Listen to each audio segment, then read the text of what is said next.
The scent of pine and roasting turkey filled the house, a familiar perfume that had defined this day for 3 decades.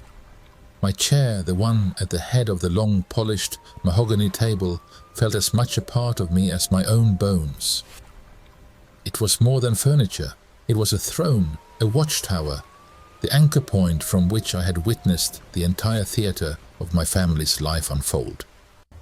From this very spot, I'd watched my children grow from squabbling toddlers to the adults they were now, their own children now fidgeting in their seats.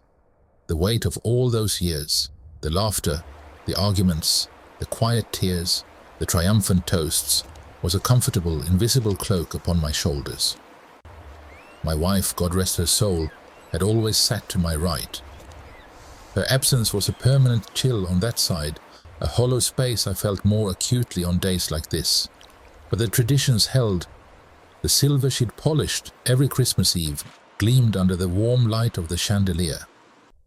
The china, with its delicate gold rim, was laid out with the same care she had always insisted upon. It was a tableau of continuity, of a history painstakingly built and lovingly maintained. I allowed myself a small private smile, my fingers tracing the familiar grain of the table. This was my kingdom, small and imperfect, but it was mine. The chatter was a comfortable hum, my daughter Sarah arguing good-naturedly with her husband about the gravy, the grandkids whispering excitedly about the presents piled under the tree. Then the atmosphere shifted. It wasn't a sound so much as a change in pressure, like the air before a storm. The dining room door swung open, and there they were. My son, David, and his new father-in-law, Mr. Alistair Harrington. Harrington filled the doorway, not just with his physical bulk, which was considerable, but with an aura of expensive cologne and unearned authority. He wore a cashmere sweater that probably cost more than my first car, his smile a practiced, condescending curve. David stood slightly behind him, his posture different. It had been different ever since he'd married into the Harrington money. There was a new stiffness in his spine, a certain way he held his chin that seemed to say he was now privy to a better, more important world. They made their way around the table, Harrington bestowing nods like benedictions. He paused to pat my grandson on the head, a gesture that felt more like a property inspection than a sign of affection. The easy chatter began to falter, replaced by a nervous, watchful silence. All eyes drifted towards me, then back to them. I felt a cold knot tighten in my stomach, an old primal instinct I hadn't needed in years. David stopped directly beside my chair. He didn't look at the rest of the family. His gaze was fixed on me. But it wasn't the gaze of my son. It was the look of a functionary, a messenger sent to deliver an unpleasant decree. "Dad," he said. His voice was flat, stripped of all warmth. It was the tone you'd use with a difficult employee. "You need to move." The words hung in the air, so absurd, so utterly foreign in this context that my mind refused to process them. For a moment I must have misheard. "I'm sorry," I said, my own voice sounding old and thin in the vast quiet. "This seat," David continued, his jaw tight. He gestured with his chin towards the empty chair at the far end of the table, the one usually reserved for a stray guest or a stack of extra serving platters. "It's for Mr. Harrington now." I could feel the heat of a dozen stares. Sarah had her hand over her mouth. Her husband looked down at his plate as if he wished it would swallow him whole. My daughter-in-law, David's wife, was the most telling. She couldn't meet my eyes. She stared intently at her napkin, her face flushed with a mixture of shame and complicity. She had known this was coming. David took a breath and delivered the final killing blow. "He's the real patriarch of this family. The real patriarch."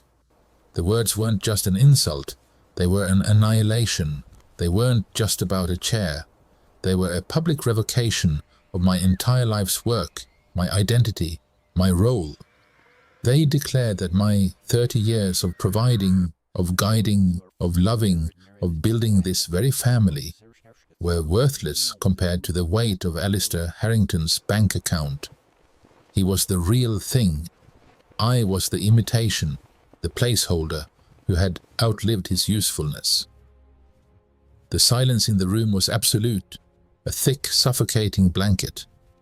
I could hear the faint crackle of the fireplace in the next room. I looked at my son's face, and I didn't see the boy I'd taught to ride a bike, or the young man I'd counseled through his first heartbreak. I saw a stranger, cold and ambitious, who had just sacrificed his own father on the altar of social climbing. I didn't move.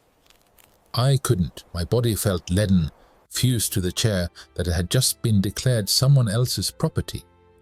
The Christmas lights twinkled, the turkey steamed, the scene was perfect, and in the center of it, I was being publicly, methodically dethroned in my own home.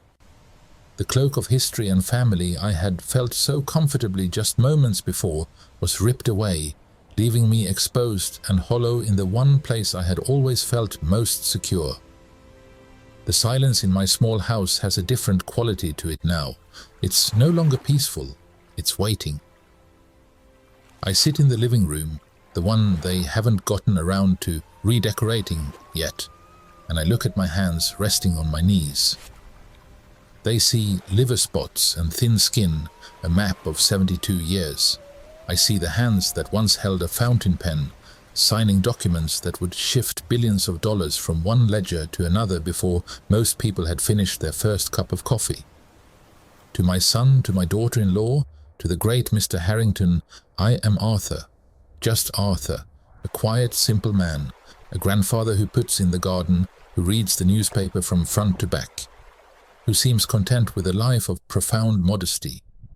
They look at my small, paid-off house, my 10-year-old sedan, my wardrobe of simple sweaters and slacks, and they see the entirety of my existence. They see a man who has been gently shelved by life, a book whose story is finished. They have no idea they are living with a ghost. They don't know that for over 3 decades, I wasn't Arthur. I was a whisper, a signature in a secured data room, a voice on an encrypted line. They called me the architect. It was a name that inspired fear and fascination in equal measure in boardrooms from Manhattan to Tokyo. I never sought the spotlight. I found it garish and inefficient. My power wasn't in a corner office on the top floor. It was in the shadows I cast from the ground. I built empires for clients who never knew my real name, and I dismantled others with a surgical precision that left markets reeling and careers in ruins. I was a corporate raider, but that term is too brutish. I was a strategist, a master of leverage, of human weakness, of the tiny hidden cracks in a corporate facade that, when pressured correctly, could bring the entire structure down. I remember the final deal. It wasn't the biggest, but it was the most clarifying. I had just orchestrated the hostile takeover of a century-old family-owned conglomerate. The patriarch, a proud man not unlike Mr. Harrington, had refused a generous offer, believing his name and legacy were a shield. He learned they were a target. In the aftermath, as his life's work was being carved up and sold for parts, I saw a photograph on the wire services. It was of him standing on the steps of his former headquarters, his face a mask of utter desolation. His family was around him, but they looked lost, adrift, and I felt nothing, not triumph, not pity, just a profound, echoing emptiness. The game was over. I had won every hand, but I was sitting at a table alone. That was the day I decided to retire, not to a life of yachts and private islands, flaunting the spoils of my victories. That would have been a different kind of prison. I chose disappearance. I chose anonymity. I spent 2 years with the help of a few trusted and equally invisible associates, dismantling my own empire. The fortune was vast, so vast that its true size is known only to me. and even I would have to piece it together from dozens of blind trusts, shell corporations nested within shell corporations, and assets held in jurisdictions that pride themselves on their opacity. It is untraceable. A ghost fortune for a ghost. I chose this town. I chose this house. I chose the persona of a simple, retired man because it was the perfect camouflage. The ultimate luxury, I discovered, wasn't more power or more things. It was peace. It was the ability to wake up and have the day be a blank slate. To read a book, not to gain a strategic advantage, but for the simple pleasure of the story. To tend to my roses, not because their beauty was a status symbol, but because I enjoyed watching them grow. They think my life is small. They see my quietude as a symptom of a fading mind, my modesty as evidence of a lack of ambition. David, with his frantic striving, his desperate need to attach himself to Harrington's coattails, believes he is climbing a mountain. He doesn't understand that I have already been to the summit, and I found the air there too thin to breathe.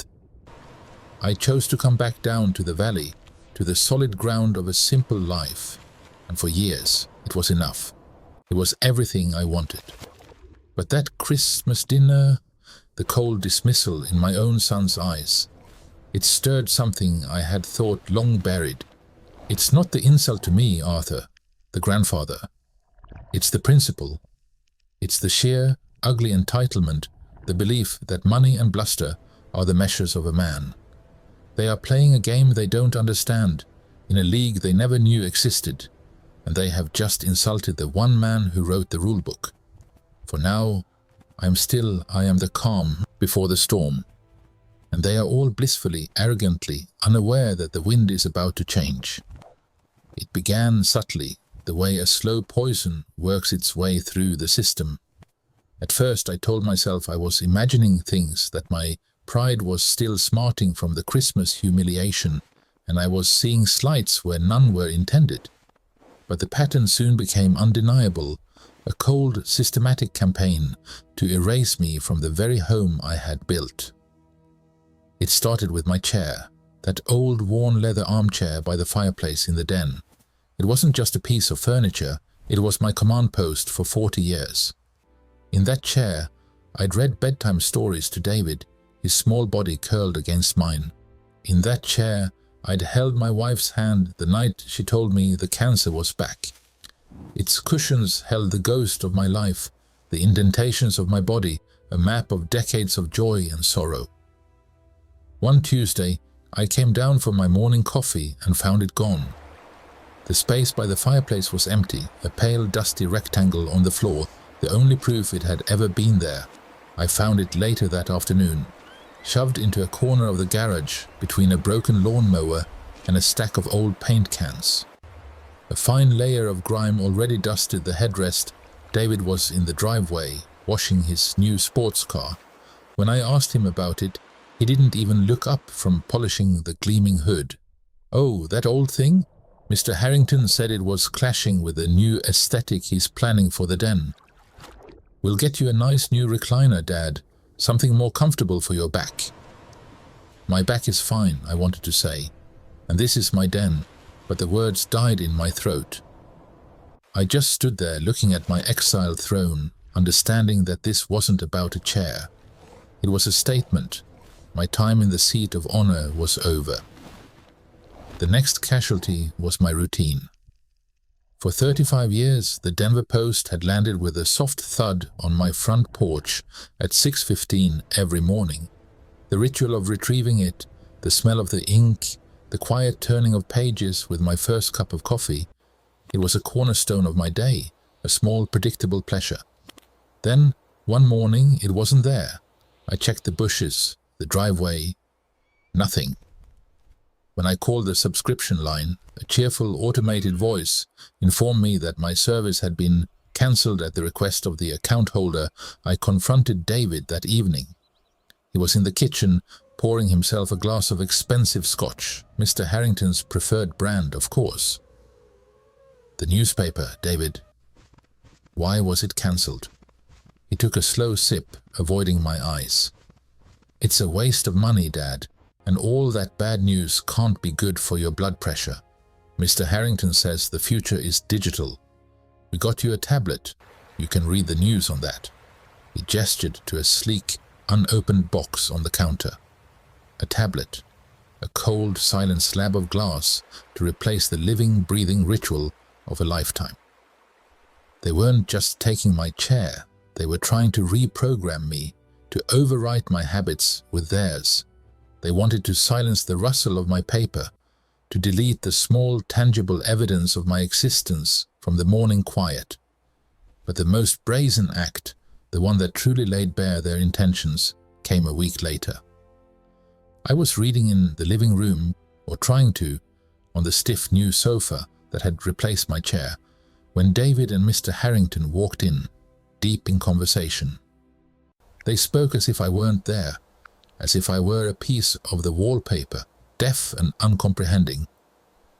"The equity in this place is substantial," Mr. Harrington said, his voice a low, confident rumble. He ran a hand almost proprietorially along the mantelpiece. "A quick sale, even in this market, would free up more than enough capital to cover your initial investment in the venture." "Absolutely," David agreed, his voice eager, almost giddy. "It's too much house for one person anyway. We can find Dad a nice, manageable apartment in one of those senior communities, something with less upkeep." They were talking about selling my house, the house where I'd raised a family, the house whose every creak in the floorboards I knew, whose history was written in the scuff marks on the door frames and the patina on the banister. They were discussing it like a business asset, a piggy bank to be smashed open to fund David's new venture with his ersatz father. My home, the one thing I had thought was truly irrevocably mine, was now just a line item on their balance sheet. I sat perfectly still, my book open but unread on my lap. I didn't react. I didn't protest. To them, I must have looked like a defeated old man, resigned to his fate. But inside, a different kind of stillness was taking hold. It was the calm at the eye of a hurricane. They saw a piece of outdated furniture, a burden to be managed and discarded. They had no idea that the furniture was watching them, memorizing their every move, and that the quiet, simple grandfather they thought they were pushing aside was, in fact, a master of demolition. They were trying to erase me, but they were only succeeding in awakening the man I used to be. And that man knew that the most effective way to deal with the parasite was not to swat it away, but to remove the host it was feeding on. The grandfather clock in the hall had just finished chiming 11, its deep, resonant tones marking the final hour of the year. From the living room I could hear the forced laughter and the clinking of glasses, the sounds of a celebration that felt hollow and alien in my own home. I had excused myself, pleading the tiredness of an old man, and had retreated to the small, quiet library just down the hall. It was my sanctuary, the one room they hadn't yet managed to strip of my presence, though I knew it was only a matter of time. I wasn't looking for anything in particular. I was just standing there, my fingers tracing the worn leather spine of an old atlas, trying to find a sliver of the peace that had defined my life for the past 30 years. But peace was a distant memory, replaced by the cold, harder reality of my son's calculated disrespect. The image of him asking me to vacate my seat at the Christmas table was seared into my mind, a wound that refused to scab over. That's when I heard their voices. They were low, conspiratorial, coming from my study, the room they had effectively commandeered as their own private war room. The door was slightly ajar, and a sliver of yellow light cut across the dark hallway floor. I hadn't meant to eavesdrop. My initial instinct was to walk away, to grant them their privacy. But something in the tone, a slick, greasy confidence that belonged to Harrington, made me pause. It was the same tone he'd used when discussing the logistical sense of moving my favorite armchair. I stood frozen, a ghost in the corridor of my own house, I could see a sliver of them through the crack in the door. Harrington was leaning over my old mahogany desk, a sheet of paper covered in diagrams and numbers laid out before him. David was standing beside him, a glass of amber whiskey in his hand, his posture one of rapt attention. "And the beauty of it," Harrington was saying, his voice a smug purr, "is the layering. You see, the first company registered in the Caymans invoices the second company registered in Luxembourg for consulting fees that are, of course, entirely fictitious. That second company then invoices the main corporate entity here, siphoning the capital away before the profits are ever realized by the other partners." He tapped the paper with a thick, gold-ringed finger. "It's a closed loop. The money moves, but it never really lands anywhere they can touch it. By the time their accountants figure it out, the trail is colder than a well-digger's ass, and the funds are sitting in an account we control." I felt a cold knot tighten in my stomach. This wasn't just arrogance. This wasn't just the posturing of a new money bully. This was a blueprint for theft. A complex, deliberate, and highly illegal scheme to defraud the men and women who had trusted him with their investments. I knew this game. I had spent a lifetime in the shadows of high finance, and I recognized the stench of a fraudulent shell company structure from a mile away. It was the kind of maneuver I would have identified, isolated, and exploited in my previous life. But the real blow, the one that felt like a physical impact to my chest, was yet to come. David let out a low chuckle. It wasn't a laugh of unease or moral confusion. It was a laugh of complicity, of understanding, of greed. "So this is it?" David said, a note of genuine admiration in his voice. "This is our inheritance strategy?" "Our inheritance strategy." The words hung in the air, poisonously clear. He didn't say your strategy. He said our. In that single damning pronoun, my son didn't just condone the crime. He enlisted in it.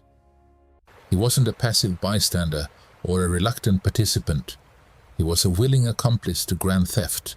He was looking at the systematic looting of other people's lives and legacies and seeing it as his personal windfall. In that moment, something fundamental and final broke inside me. It was a quiet internal snap, like a dried twig giving way under immense pressure. The last vestiges of the patient, forgiving father I had tried so hard to be simply evaporated. The hurt, the humiliation, the quiet sadness, it all crystallized into something else entirely. Something cold, hard, and razor-sharp. The lion is awake. The thought didn't form in words so much as it was a primal sensation that flooded my entire being. A deep, resonant hum of power that had been dormant for decades. The part of me that was Arthur, the gentle grandfather, receded. And the part of me that was the architect, the man who had built and dismantled empires from the shadows, opened its eyes. I looked at my son, my own flesh and blood, through the crack in the door, and I no longer saw a misguided boy. I saw a target. I saw a problem that needed a solution, and for the first time in 30 years I knew with absolute certainty that I was the only one who could provide it. The game was on, and they had just made their first and last fatal mistake. The door clicked shut behind me, the sound a period at the end of a sentence I hadn't meant to write. The study was dark, smelling of old leather and dust, a room they'd already begun to treat as a relic, just like its occupant. I didn't turn on the light. The faint glow from the street lamp outside was enough. It cast long skeletal shadows from my bookshelves across the worn Persian rug my late wife had chosen so many years ago. I stood there for a long time, just breathing. The noise from their New Year's Eve party was a dull, mocking hum through the floorboards. The clink of glasses, the empty laughter, the sound of my own family celebrating my obsolescence. But up here, there was only silence and the echo of my son's voice from the study below. "Our inheritance strategy," He'd said it with a laugh, a joke. The punchline was the dismantling of a man's life and the crime that would fund it.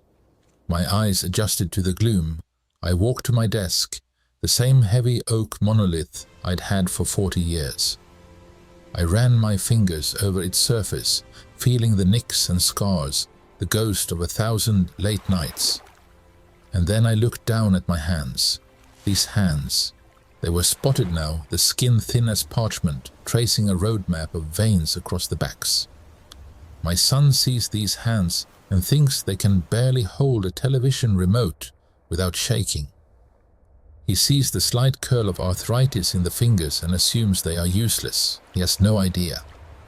These hands once drafted the takeover bid for Sterling Global, a document that was less a proposal and more a declaration of war, written in a hotel room in Tokyo while the city slept. These hands once signed a check for $200 million to secure a controlling interest in a mining conglomerate. The pen stroke, as casual as if I were signing for a delivery. These hands have held the levers of power that could make markets soar and empires fall. They think my mind is addled with age. They see the pauses, the moments where I seem to search for a word, and they mistake deliberation for decay. What they don't understand is that the machinery is still there.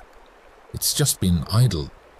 And now, hearing my only son willingly step into a conspiracy of fraud, something has thrown the master switch.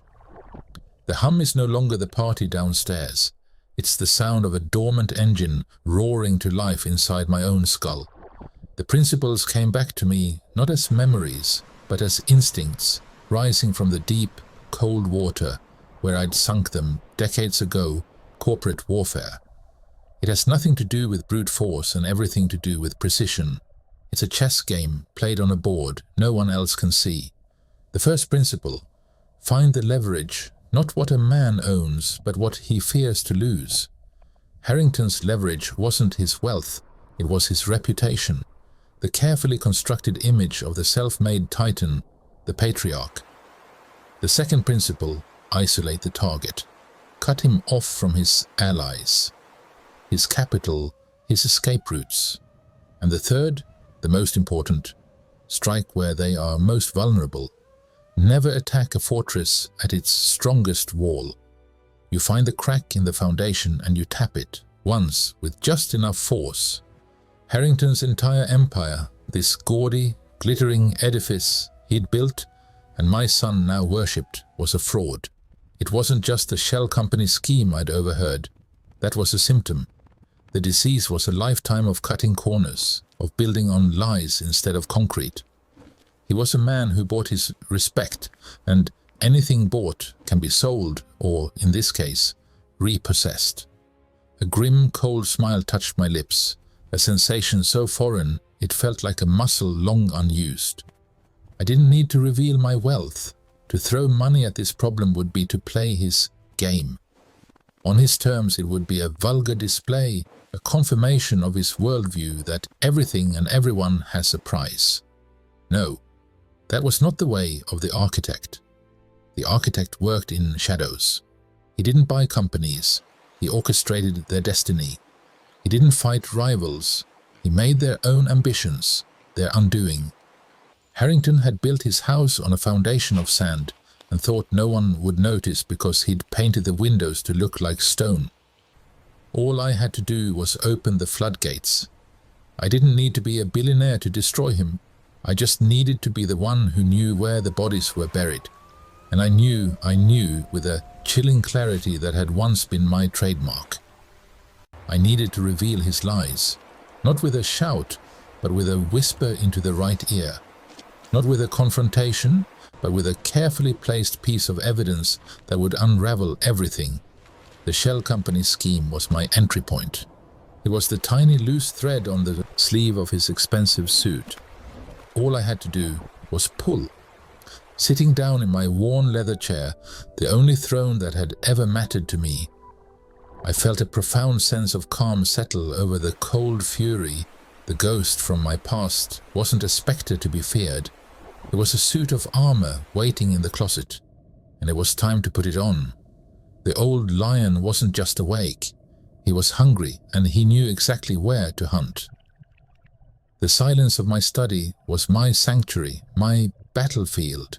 For 2 weeks, this room, with its scent of old leather and lemon polish, became the command center for a war no one knew was being fought. They saw a frail old man puttering about, lost in his memories. They never saw the ghost in the machine, the architect rebuilding the very foundation of their world. The first phase was about gaining a foothold, a silent legal entry into Harrington's kingdom. I didn't need a majority, I just needed a key in the lock.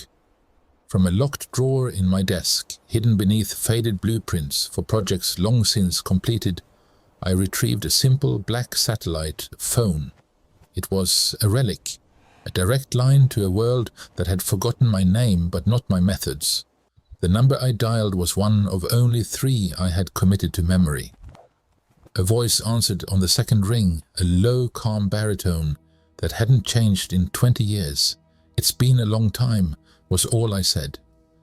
There was a pause, then a soft chuckle. "We wondered if you'd ever call. What do you need?" "A minority stake," I replied, my voice steady, the old cadence of command returning as if I'd never left Harrington Global. Discreetly, through the usual channels. No flags. "Consider it done." There was no further discussion of money or method. The old networks, built on absolute discretion and formidable competence, were still there, humming just beneath the surface of the legitimate financial world. Within 48 hours, a shell corporation nested within 3 others, all ultimately owned by a trust I had established in the Cayman Islands in the 1980s, held a small but significant piece of Robert Harrington's pride and joy. It was a silent observer, a spider on the edge of his web. He would never see it in his shareholder reports, but it was there, my first thread of control. Phase 2 was the exposure Harrington and my son had been so arrogantly careless, discussing their scheme in a house they considered theirs, a house where I was merely a guest. But this house had been my home for 30 years, and I knew its acoustics, its quiet corners, and its vulnerabilities. I had placed a device, no larger than a shirt button, in the study the day after I overheard their initial conversation. It was not a reckless act of espionage, but a calculated one, a tool for a craftsman. The recording was crystal clear. Harrington's smug tutorial tone as he laid out the labyrinth of shell companies in the Bahamas and Luxembourg, my son's avaricious laughter. It was all there, a perfect self-incriminating narrative. The delivery had to be surgical. I couldn't just send it to one place. I needed to create a storm from multiple directions, making it impossible to contain or trace.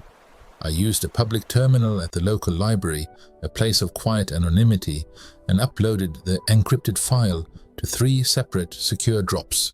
One was for a specific, dogged investigator at the Securities and Exchange Commission, whose work I had admired from afar. The second was sent directly to the primary partners being defrauded, a consortium of German industrialists who were not known for their patience or forgiveness. The third was a gift to a financial journalist at the Wall Street Journal who had a nose for corporate decay.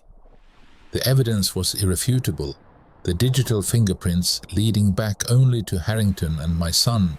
I was a ghost, whispering the truth into the ears of giants.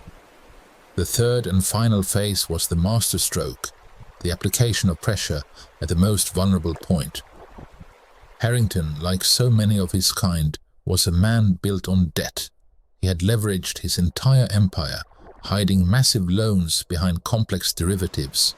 He was a castle built on sand, and I knew exactly where the tide would come in. From my home computer, using layers of encryption that would take a government agency years to crack, I began a series of small, precisely timed trades in the commodities market. I wasn't trying to make money, I was trying to send a signal. I was manipulating a key, obscure market indicator tied to Asian industrial metals, an indicator that Harrington's lenders used as a trigger for his margin covenants. It was a trick I had perfected decades ago, a way of applying subtle pressure to a complex system until it buckled. I bought and sold futures contracts, creating a tiny artificial dip in the index. To the wider market, it was noise, but to the algorithms monitoring Harrington's credit lines, it was a klaxon. One by one, over the course of a single tense afternoon, the margin calls began to fire. They were automatic, impersonal, and ruthless. Harrington would have received the notifications on his phone, a cascade of digital demands for more collateral. Collateral he did not have because his assets were suddenly frozen and his reputation was in flames. I sat back in my chair, the faint glow of the monitor the only light in the room. The plan was complete. The stake was in place, the evidence was in the wild, and the financial noose was tightening. I had not raised my voice. I had not made a threat. I had simply applied the principles I had lived by my entire professional life. Find the leverage, isolate the target, and strike where they are most vulnerable. The storm was no longer on the horizon. It was here, and they were standing directly in its path, utterly unaware that the quiet old man they had dismissed had just calmly, deliberately pulled the trigger. The silence in the dining room was a heavy, fragile thing. It was the kind of quiet that comes before a storm breaks, thick with unspoken words and simmering resentments. We were all gathered around the same mahogany table where, just over a month ago, my son had dethroned me. The air still smelled of roasted chicken and tension. My daughter-in-law Sarah was pushing her food around her plate, her eyes downcast. David sat beside his father-in-law, Mr. Harrington, the two of them a portrait of newfound arrogant alliance. And I, Arthur, the quiet, discarded grandfather, sat at the foot of the table, a place I had chosen for myself. For the first 20 minutes of the meal, Harrington had held court. He was talking about a new yacht, a 70-footer, and the insane profit margins of his latest venture. David hung on his every word, nodding, a sycophantic smile plastered on his face. I just listened, chewing my food slowly, saying nothing. My mind, however, was elsewhere. It was tracing the invisible threads I had pulled over the past few weeks, a ghost moving through the digital and financial ether. I knew the clock was ticking. I had set it. After all. Then the first phone call came. It was a sharp, insistent buzz from Harrington's breast pocket. He frowned, pulled out the sleek black device and glanced at the screen. "My broker," he announced with a dismissive wave, silencing the call. "Probably wants to congratulate me on the market close." He gave a condescending chuckle, aimed at no one in particular, but less than 30 seconds later it buzzed again, and then again, and again. The fifth call made him excuse himself from the table. He stood up and walked into the hallway, his voice a low, irritated murmur. We could all hear it, though. The tone changed. The irritation was replaced by confusion, then a sharp, "What do you mean frozen?" He came back to the table, his face a shade paler. He tried to resume his story about the yacht, but the words were hollow now, his eyes darting towards his phone, which was lighting up with a relentless stream of notifications. Text messages, emails, more calls. It was a digital siege. Then his personal lawyer called. This time Harrington didn't leave the room. He answered right there, and as he listened, the color drained completely from his face. It was like watching a glass of red wine spill onto a white tablecloth, a stain of pure dread spreading from his neck to his hairline. "The SEC," he hissed, his voice cracking. "A warrant? From the Department of Justice?" The words hung in the air, toxic and unmistakable. Sarah gasped softly. David stared, his mouth slightly agape, his fork frozen halfway to his lips. Harrington's eyes were wide, unfocused, as his lawyer's voice, tinny and frantic, detailed the catastrophe on the other end of the line.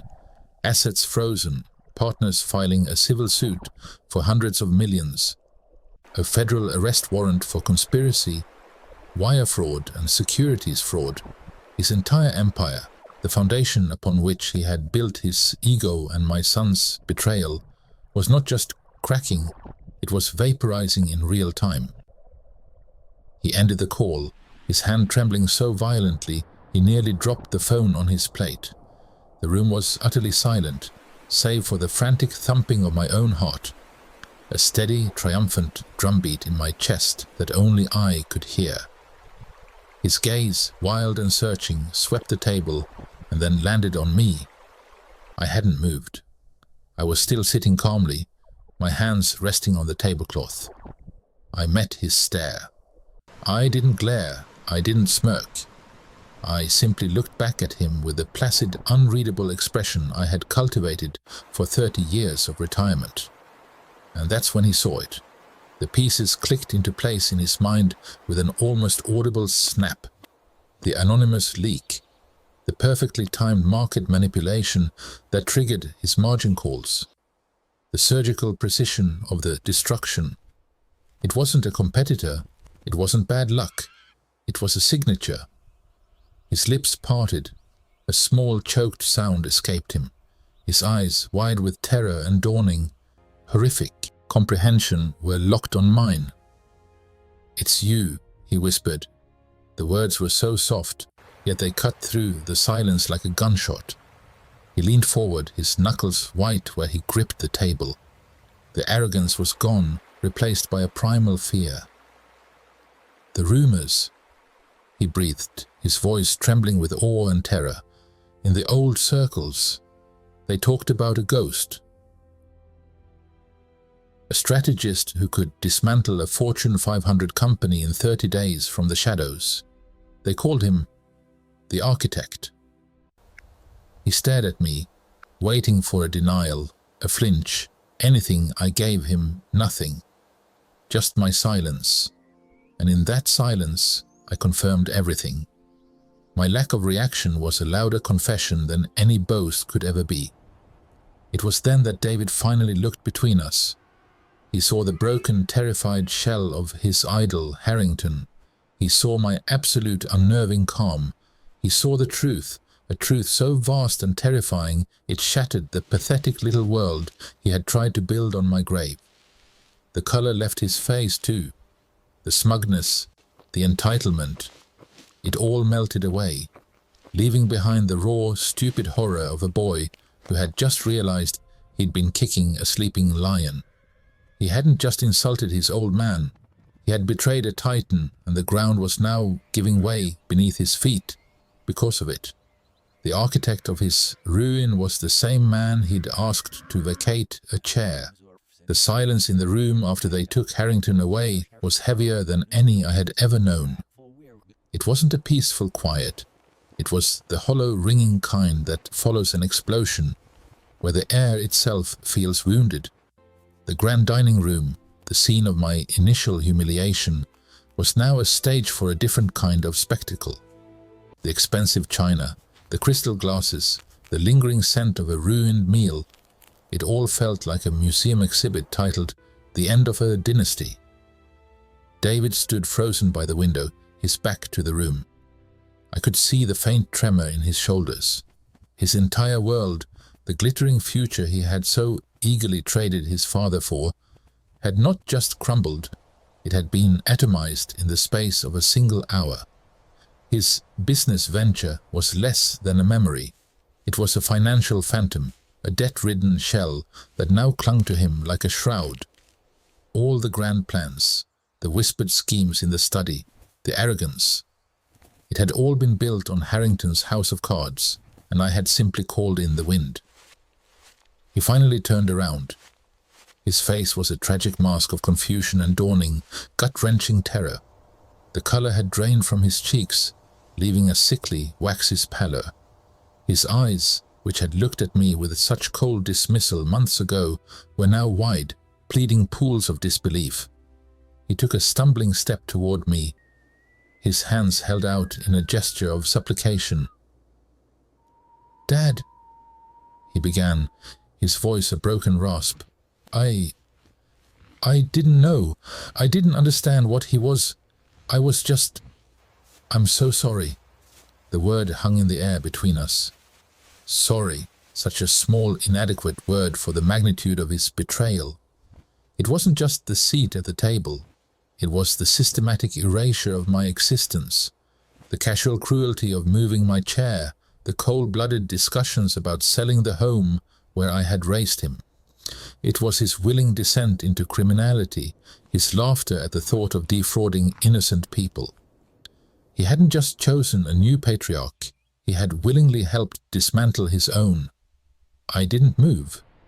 I didn't speak, I simply let my gaze settle on him, and in that look I poured 30 years of a father's love, and the cold, sharp grief of watching his son spit on it.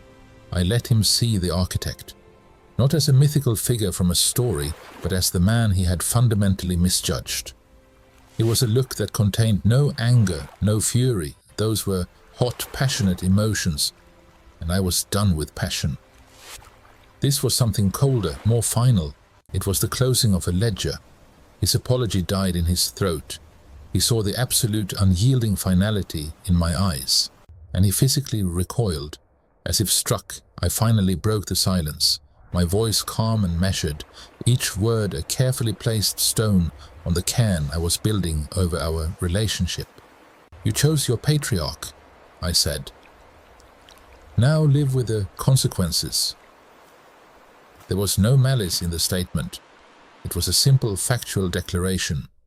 He had made a choice, aligning his fate with a criminal, and the universe, with a little nudge from me, had delivered the inevitable outcome. I felt a profound, weary sadness, but it was a distant thing, like watching a storm from behind very thick glass. I turned and walked out of the dining room, leaving him standing there in the wreckage of his own making. I didn't go to my old bedroom, the one they had already mentally packed up for me. I walked to the small, sparse study where I had spent my quiet retirement. From the bottom drawer of the desk, I retrieved a single worn leather duffel bag, a relic from a different life. Into it, I placed a change of clothes, a dog-eared copy of Marcus Aurelius's Meditations, my passport, and a single framed photograph of my late wife, taken before the children were born, when our world was still just the two of us against everything. That was all I needed. Everything else in this house, the furniture, the mementos, the ghost of a family life, belonged to a man who no longer existed. Arthur, the quiet grandfather, was a fiction they had created and then discarded. The architect had finished his final project. I zipped the bag closed, the sound definitive in the quiet house. I walked down the hallway, my footsteps echoing on the polished floor. I did not pause at the front door. I did not look back at the family portraits lining the wall. I did not glance toward the dining room where my son was likely still standing. Paralyzed by his ruin, I opened the door, stepped out into the cool evening air, and closed it behind me with a soft, final click. I did not hear the lock engage. I was already gone. The wind here has a different voice. It doesn't whisper through the pines like it did back home. It sings as it whips off the sea, carrying the scent of salt and wild rosemary. My villa is a study in clean white lines and vast glass, perched on the very edge of a cliff as if defying the ocean below to try its luck. From my favorite chair, I watch the sunlight dance on the water, a spectacle of liquid gold that changes by the hour.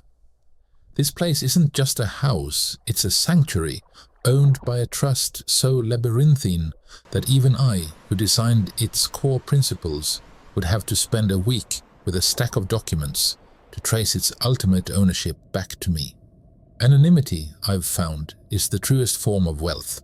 My days are no longer measured by the petty grievances of family dinners or the silent humiliations of a life being erased. They are measured in chapters of a good book, in the slow, deliberate strokes of a paintbrush on a fresh canvas. I'm learning to paint.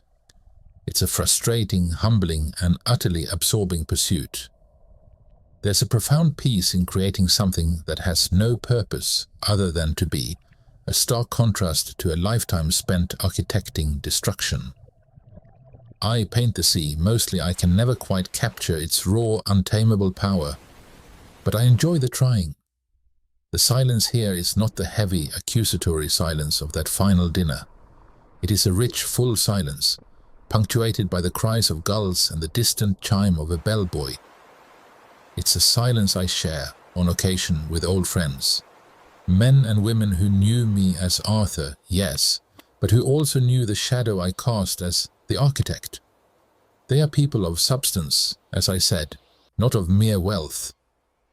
A former Swiss banker with a conscience, a retired Mossad analyst with a wicked sense of humor, a sculptor whose hands can wrestle beauty from raw stone. Our conversations are not about deals or power, they are about philosophy, history, the subtle flavors of a local wine.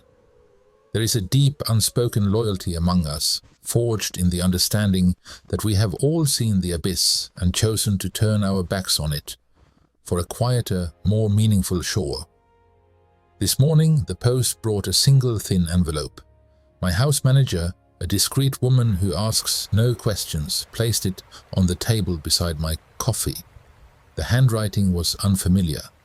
A woman's script, but the return address, a small town in Oregon I'd never heard of, told me all I needed to know.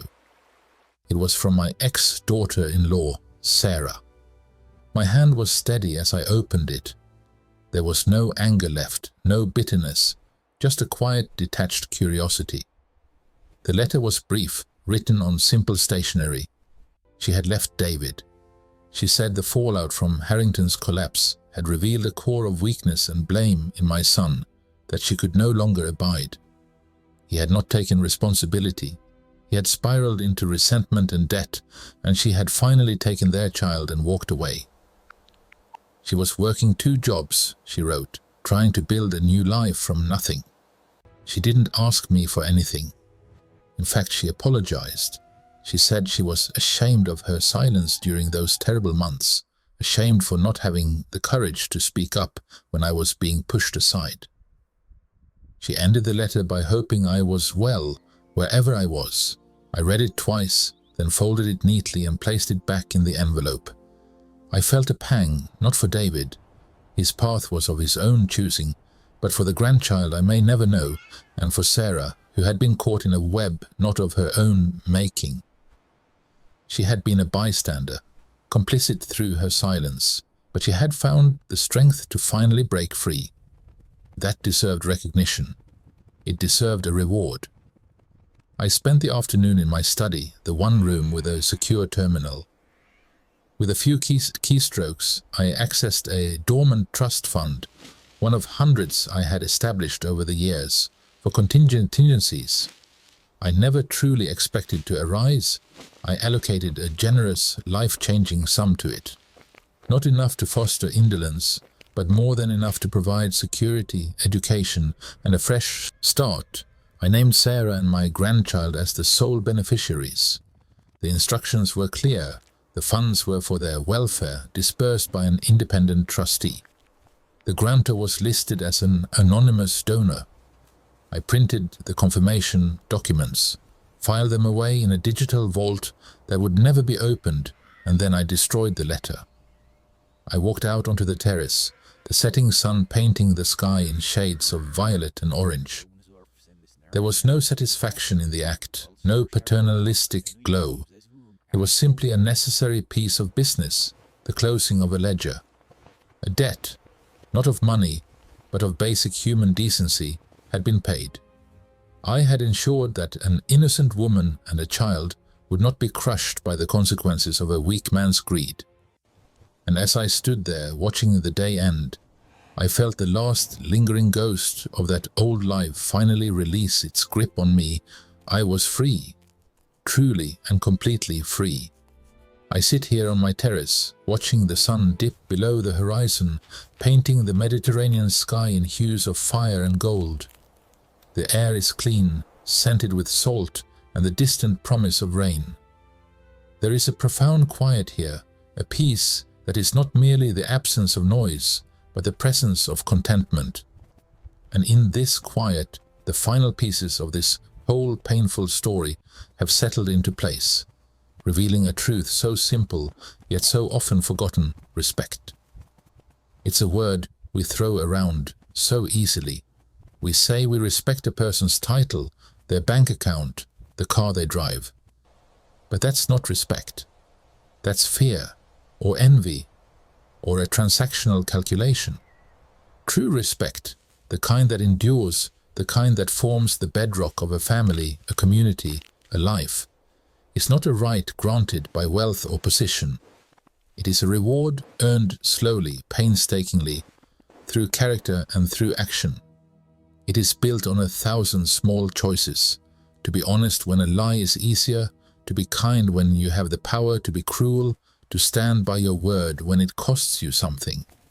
My son David and his father-in-law Mr. Harrington believed respect was something you could demand by sitting at the head of a table. They learned in the most brutal way possible that you cannot demand what you have not earned, you can only command the hollow echo of it. They made a fatal error, one so many people make. They saw a man at peace and mistook it for weakness. They heard a man's silence and mistook it for ignorance. A sleeping lion is still a lion. His claws are no less sharp for being sheathed. His roar is no less powerful for being held back. My peace was not a void of power. It was the result of it. It was the deep, weary calm that comes after a lifetime of storms, the conscious choice to lay down the weapons of my former life and tend a smaller, quieter garden. They saw the gardener and mocked his simple tools, never imagining the armory that lay buried just beneath the soil.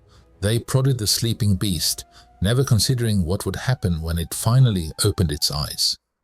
This is the lesson I want you to take from my story. Your greatest strength often lies not in what you flaunt, but in what you choose to conceal.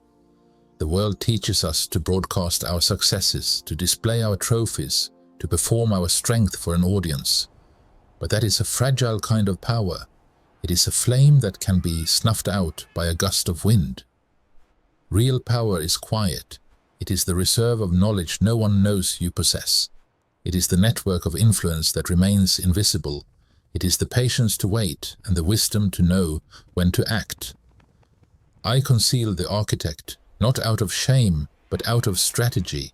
The most formidable fortress is the one whose walls are hidden, whose gates are unknown.